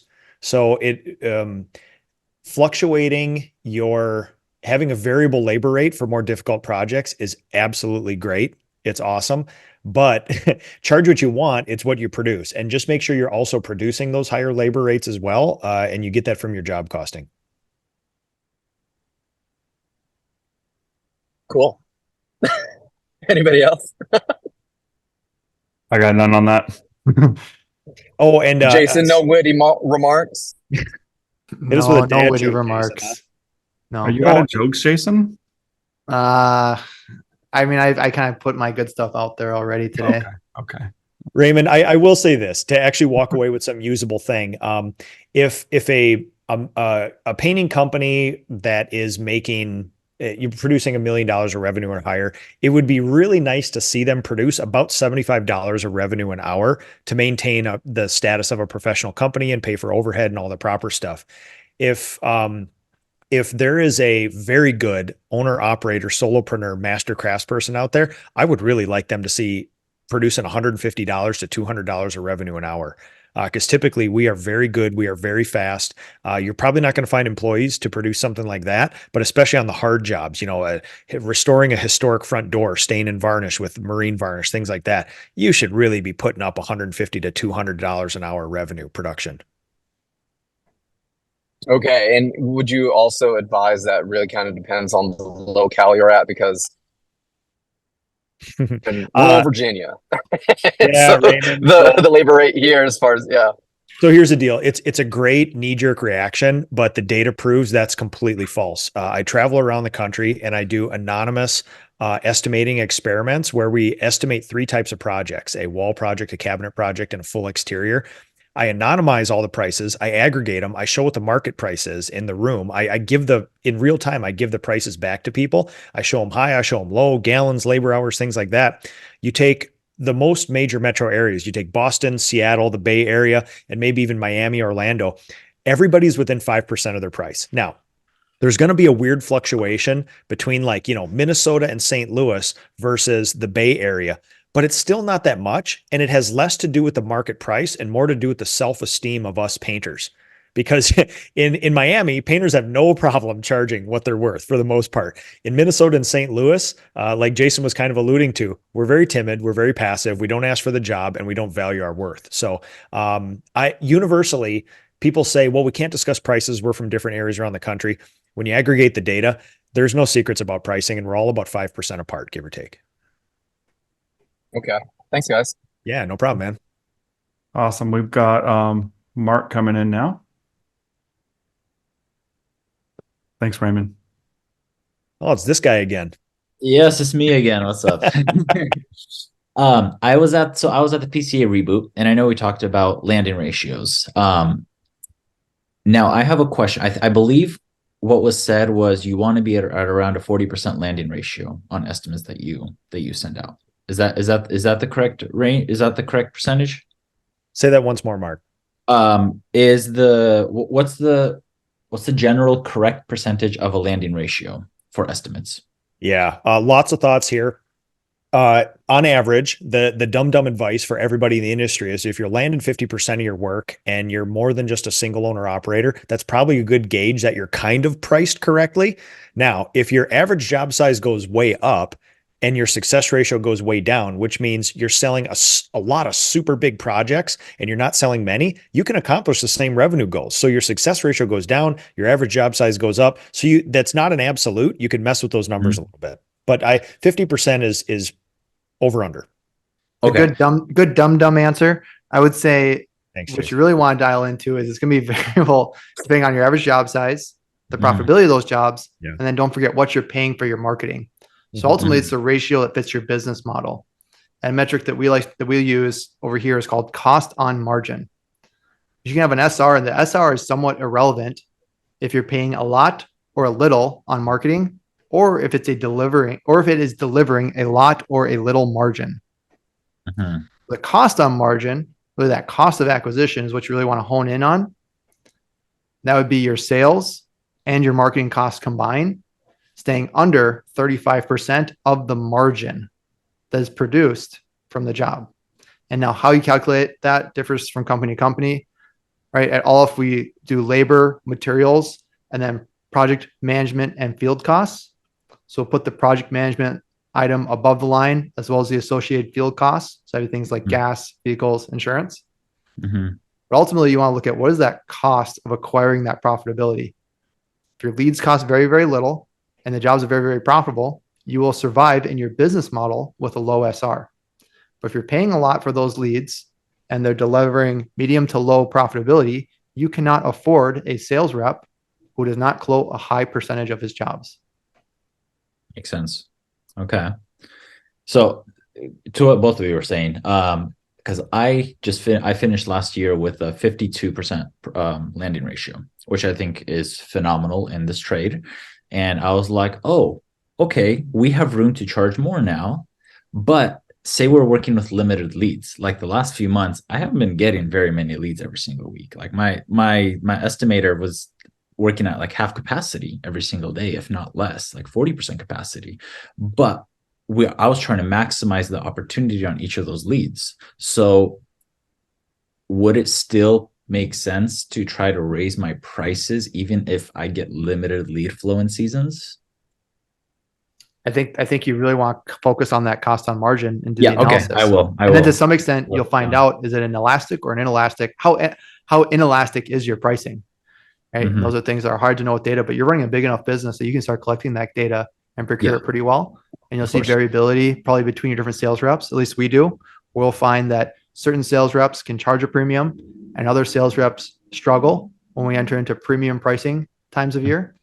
But I really focus on that cost on margin. So what is the cost of acquiring $1 of top line margin in those projects? Because that's going to wrap all those factors in together. Okay. Thanks, Joe. Because I think the questions you're answering, like kind of I said before, like you're going to be as good at problem solving that I think that is any of us in your business. I met you in Seattle. I think you're a pretty smart guy. That there's some value to seeing around the corner or through the fog from those who have walked that path before. But I don't have a quick and easy answer for you on this one outside of, track the data and find out, and then ultimately find out how elastic is it. Of course. But then balance that with the marketing cost that you are spending. That will dictate it as well. Yeah, I agree. Yeah, I really value, especially all you guys, all your opinions. And that's why, I'm openly sharing just because I want to take in anything I can. Yeah. With this opportunity. We appreciate you, Mark. Thanks, Micah guys. and Nick, I probably got one more and then I'm going to. All right, cool. Thanks, Mark, so much. I got John Ellis are coming in. Hey, John, what's going on, buddy? Fine, thanks. The question I have for you is if you get $500,000 worth of work or $5 million worth of work, getting the labor or the subs to do the work. It's easy to get the work. It's hard to find the labor to do the work. Yep. That would be a pretty foundational part of running a painting company is procuring the labor. And if you're not good at procuring the labor, I would not be in the painting business ownership boat. it is a challenge. It's not always easier. It's much easier now, I think, than it's ever been. So last 10 years, you could say that was harder. Now it's probably the easiest it's ever been. And that's the upswing and downswing of a market. If you want to sub it out, that there are channels to go through there. If you want to build your employees, there's channels to go through there. But probably on the employee side, it's not any easier. That's been historically, especially if you're bringing someone into the trade. But if you're looking for existing competencies of people who do know how to paint, it's never been easier. If you're looking at the average life cycle of a painting company. Alrighty, thanks. Cool. Did that, I mean, is there like a tactical advice that you want on that? That's kind of like, Well, I actually have some, because we got into a long discussion with this recently, which is there's a complete disparity between how much time, effort, and money we put into marketing for clients and time, effort, and money we do marketing for labor. And so the way that paint businesses run is that we're so deep into the analytics of Facebook boosting, and we're talking about the colors in our brands, and oh my God, EDDM versus just flyer drops and things like that. And meanwhile, we'll say help wanted, pay based on experience, can't be afraid of heights, must have driver's license, put that on Craigslist, and nobody comes back, and you say, well, kids are stupid and lazy. Right. And there's a complete mismatch. If we were as intentional with recruiting labor as we were recruiting clients, we would have a completely different result. And John, the answer to your question is, honestly, if you're intentional and you actually put effort for trying to find labor, you will be successful. That in our industry, there's a truism right now, which is you don't have to have custom software to be the only person who wins. You don't have to be an outlier. You don't even have to do anything different. If you just put forth some effort consistently, you're going to have an outlierish effect right now. That is a weird condition in our industry that won't always be here, but it's there. Yeah, that's ultimately what the clients are looking for from you is, can you procure the labor? If they could procure the labor on their own, they probably wouldn't use you, as you're fundamentally a middleman between themselves and the people that are going to be producing the job. And so if you want to play middleman, that is like the foundational element of what you are providing. And as Nick said, the little intentionality goes a long way. You think it's a down market, it's going to probably be tough. It's tougher for almost everybody than it's ever been when it comes to trying to procure the projects. So if you are a middleman that's successful in procuring projects, that's why I say it's never been easier to find labor. Right? Because we've been in a bull market. We've had quite a bit of tailwind, and a lot of labor can find their own work. Not all, but some, enough. And now a lot of that labor that was able to find their own work, it's gotten harder and harder and harder to where it just doesn't make sense. They'd rather operate within a larger ecosystem where you're playing that middleman because you are providing value. And John, in Data Plus Feelings, if you sat through my presentation, you would have found that only 7 to 10% of all businesses have ever solved the thing you're asking for. So if it feels hard, it is. And there's not a day that goes by where Jason's company and my company, we don't recruit clients and labor. Even if we have enough, we keep recruiting, and it never stops. It never ends. Constant effort. Boom, boom, boom, all the time. I would also add, from the branding and marketing side, some of the things I see clients struggle with, particularly new clients that I'm working with, that are in somewhere between that 1 to 500,000 range, so the lower end. One of the things they struggle with is hiring as well as marketing, but there's a lot of things in common, and both of you kind of talked about that a second ago. The things that are in common with it, honestly, they're both forms of persuasion. Essentially, you have to persuade a customer to hire you. You have to persuade an employee that your company is worth working for. And so I think one of the biggest things you can do is, if you focus on brand and building a good company, just nothing, like Nick said, no, it's not fancy. We're not trying to do something new or a ninja trick. Just build a solid, reputable company that does what it says it's going to do. And you'd be surprised at how much easier recruiting gets when you're just a good company. And so I think if you focus on those fundamentals in business, recruiting gets a little easier. But you still do have to be intentional with it. You can't expect them to just automatically come. You have to be intentional with marketing, and you have to be intentional with getting clients. But the foundation that both of those things have in common is just building good things like your core values and good operating principles and SOPs. Like, what happens when a person comes in? Or John, if you were someone going to work for somebody else, let's say I have a paint business and you were to come work for me, and I have like no onboarding, I have no bonus structure, I have no advancement structure in my company, would you want to work for me? Probably not. You'd want to be able to see a path ahead of time. You'd want to know what's to be expected of you as a person. What are those roles and responsibilities? How do I go from entry level to high level? What is the high level in your company? And if you don't have those things outlined, not many people are going to want to work for you. You made a great point, Micah, about pursuing both of those.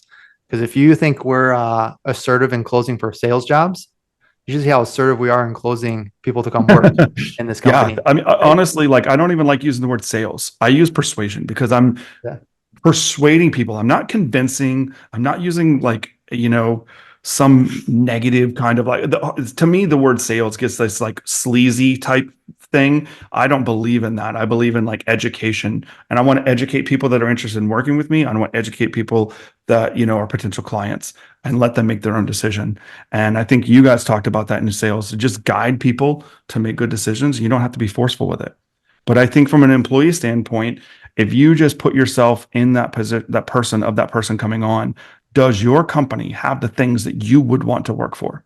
And if you can't say yes, that's where you need to fix it. I'm going to scoot out, Micah. I just want to close by saying, if you want people like you to like you, because they gotta like you to work with you, you gotta start by liking yourself. That's fantastic. All the platitudes. I love the final cliche and platitude there, Jason. Thank you, Jason. Nick, I've got two more people here. I tell you what, I got time for two more. Two more. Okay, cool. Well, we've got, it looks like maybe one more. One person just lowered their hand. So Henry, you're coming on in.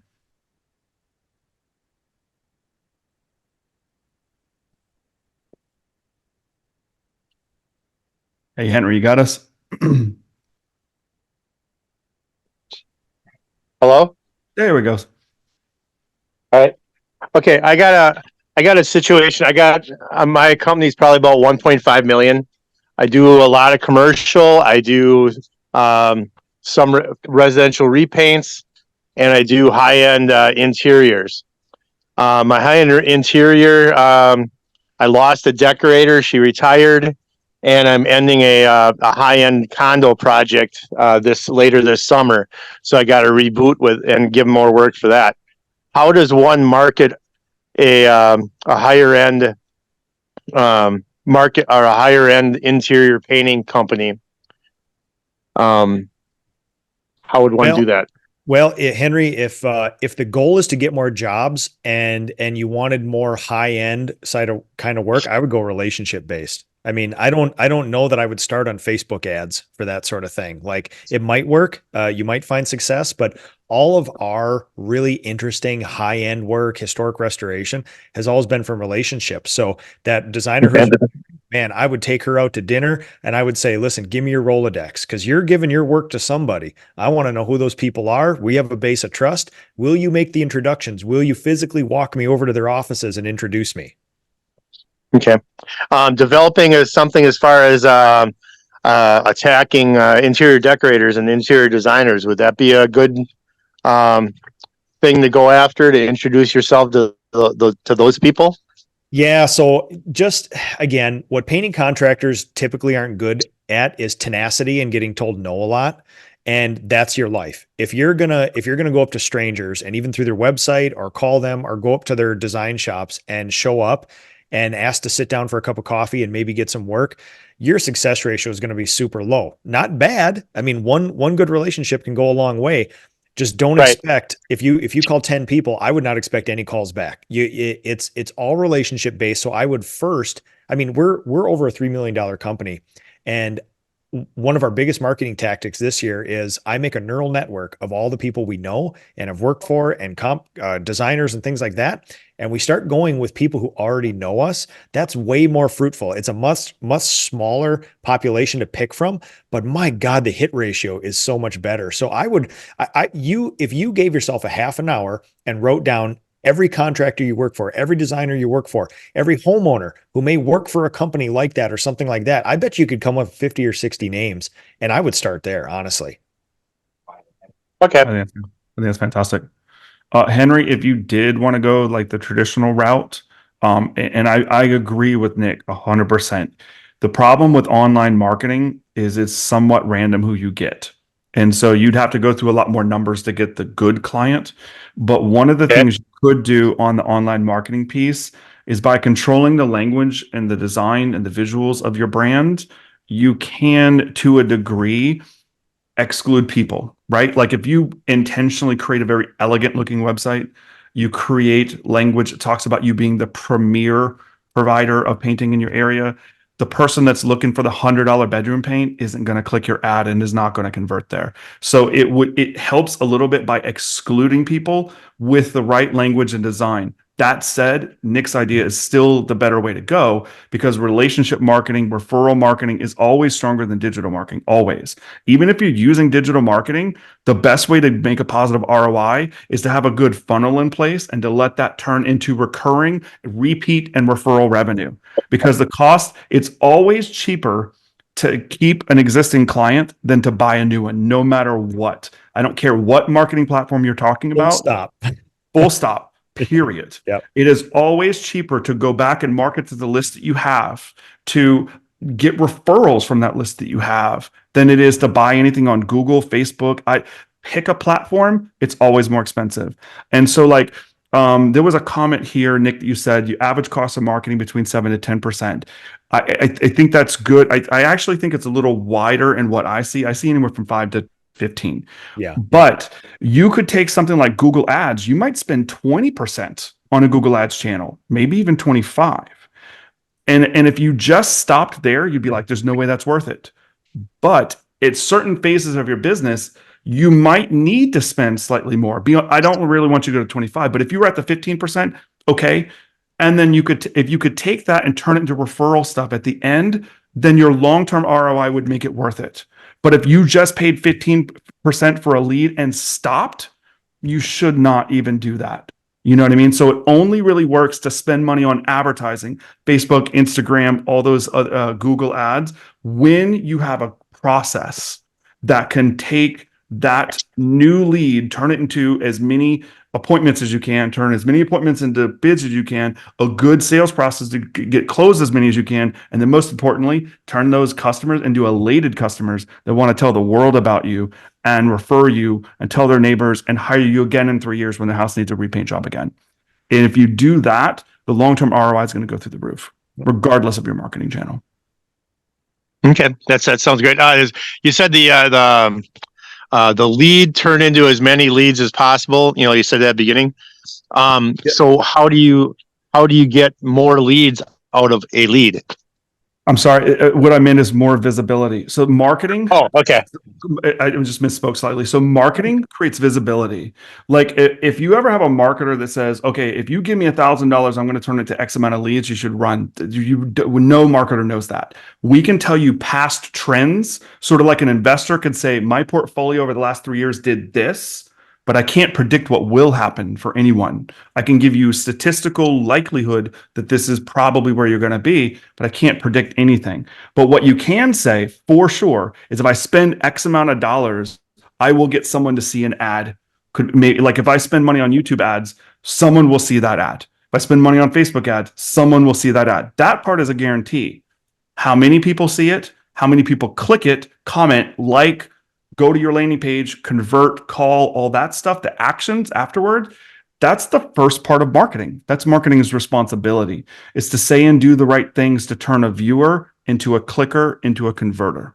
That's really the role of marketing, is to first put something out, and then by correctly using visual and language parts of your brand to turn them into a lead. And then, of course, leads into appointments into sales into clients. And then hopefully, if you do a really good job, clients into happy clients and referred clients. Awesome. Thank you so much. Yep. Cool. I think that's it. I got no one else with their hands raised, Nick. Looks like it's just you and me here at the end, but man, that was awesome. I know there was a ton of questions that we probably missed in Q&A and chat. There were so many coming in even while we're doing the stream was just, I can't even keep up with it trying to answer and do the typing. So yeah, it's what I would say. There was a final note and then Nick, I'll let you wrap it up. But I know everyone on this panel, myself, especially Nick, you've been giving back for a long time. Tanner, the paint contractor group. If you take that question and just put it in that group, you will have people from this panel and other people that have the experience come in. So if we did not hit your question, just go to the paint contractor group and ask your question there, and someone will chime in and we will help out. Of course, you're welcome to PM anybody on this panel. Everyone, I think, is here with a helpful mindset, and we'll be willing to help guide you with whatever questions you have. Nick, you got anything else as we wrap up? No, man, we're all servant leaders, and Liftoff and Tanner and this group and Micah, you and your people, your company, this is like little lighthouses, and we attract a certain type of people. And yes, our industry is very fragmented, it's very small, and it's unprofessionalized, and there's a lot of bad operators out there. But I would just ask all you guys, especially on Tanner's Facebook group, you want to make a change in this industry, you want to be able to charge higher prices, get out there and be inclusive. Instead of telling people, when somebody says, what do you charge for X? Don't tell them to bug off, right? Don't tell them to get out of the trade because you don't know your prices. Be inclusive, help them. There's a series of questions you can ask them to help them actually come up with a price. So my big challenge for everybody would be get out there, make friends in the industry, be inclusive. And for the love of God, professionalize your business this year. Get those job descriptions, get those employee manuals, get those SOPs in, man. And the PCA has a lot of starting points for that too, right? I mean, that's what PCA is all about. Barrier to information is not what's holding us all back. All the information is free on 1,000 different sources, and Tanner gives it away from free. You help people. I help people. The PCA's there. Listen, there's no excuses. Literally those who are able to execute their business plan, regardless of recession, regardless of political campaigns, regardless of economy, if you can just get out there and do some basic things really, really well, you're going to win in a big way. And everybody focuses on externalities, the credit card charges, the paint, the thing like that. And it's like, fine, make a good choice, move on. It's always labor all the time. Just get out there and control your labor, do good things, people. And we're all here to help. Love it. All right, Nick, thanks. And thanks to all the panelists, and thanks for Tanner. We'll see you guys later. Take care. Bye-bye.